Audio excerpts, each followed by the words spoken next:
And advocates for more walking and cycle paths have a spring in their step this morning thanks to almost $400 million of new government funding. But the Taxpayers Union, Jordan Williams, is not amongst them. He's upset at the funding for a Skypath that'll let pedestrians cross Auckland's Harbour Bridge. And he is with us this morning. Ata mārie here, Jordan. Good morning, Jack. What's your problem with the Skypath? Oh, I think there's a lot of our members are pointing out that this is quite an expensive bailout from the government. The Skypath was supposed to be a public-private partnership. Unfortunately, the private party pulled out. It was just clear that the numbers do not stack up. And what's happened is the government has effectively bailed out Auckland Council to the tune of $65 million. Now, I think a lot of people would agree that the Skypath would be a nice to have, but it is exactly that. When you consider all the needs on the government, this is equivalent to more than 1,000 teachers for a year, or nearly 1,000 nurses, 2,800 hip replacements. That's a lot of money, and it's a question of priorities. And the other point is, yesterday the government, because Skypath was only one project, the total $390 million for walkways and cycleways is equivalent to about 2/3 of the money that would come in, or it comes in as a result of this new regional fuel tax. So I think a lot of New Zealanders will be thinking, hang on, I'm paying more to fill up my car, and most of that money is going to cycleways and walkways. That wasn't the core infrastructure that we were promised. Well, that's not necessarily the case, though, is it? That money from the fuel tax can go to other infrastructure programs.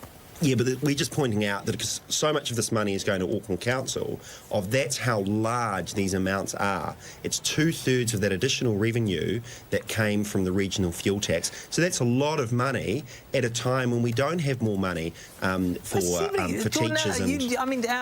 The government effectively runs a budget of $70 billion a year. So yes, while you look at that figure, $65 million, it's a lot of money. It's kind of a drop in the ocean when you consider the overall figures they're dealing with. Every dollar spent is a dollar lost for something else. There is an opportunity cost.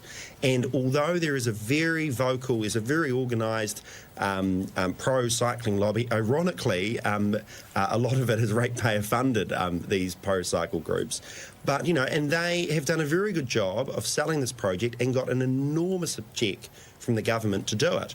All we're saying, and we are, our job at the Taxpayers Union is to highlight special interests. This is a special interest getting a heck of a lot of money, and the cost is other core infrastructure in Auckland that we are paying higher taxes to fund. But surely there's an enormous benefit in trying to get more people riding bikes and walking, and when they can do it over the Harbour Bridge instead of having to take a ferry or drive around the long way, that's got to be a good thing. Of course it is, but come back to that this was supposed to be a public-private partnership, but they just could not get it to stack up. They wanted to charge, a gold coin to get over the bridge. Even that's not going to happen anymore. The fact that they couldn't make this stand on its own 2 feet with, a partnership model actually shows that while it'll be good for some people, the numbers probably just don't stack up. But we don't have partnership models for all sorts of infrastructure. None of our state highways, for example. Yeah, but I think that's the point, is that there is a cost to doing this in terms of less investment for roads and less investment for water infrastructure. So we're going to have fewer people on roads? Well, that's another question. That is it worth the dollars in terms of taking it away from roads, putting it into a cycleway, and because that partnership fell over, it's very clear that those numbers don't stack up. All right. Thanks for your time, Jordan. Always appreciate Jack. it. Jordan Williams from the Taxpayers Union.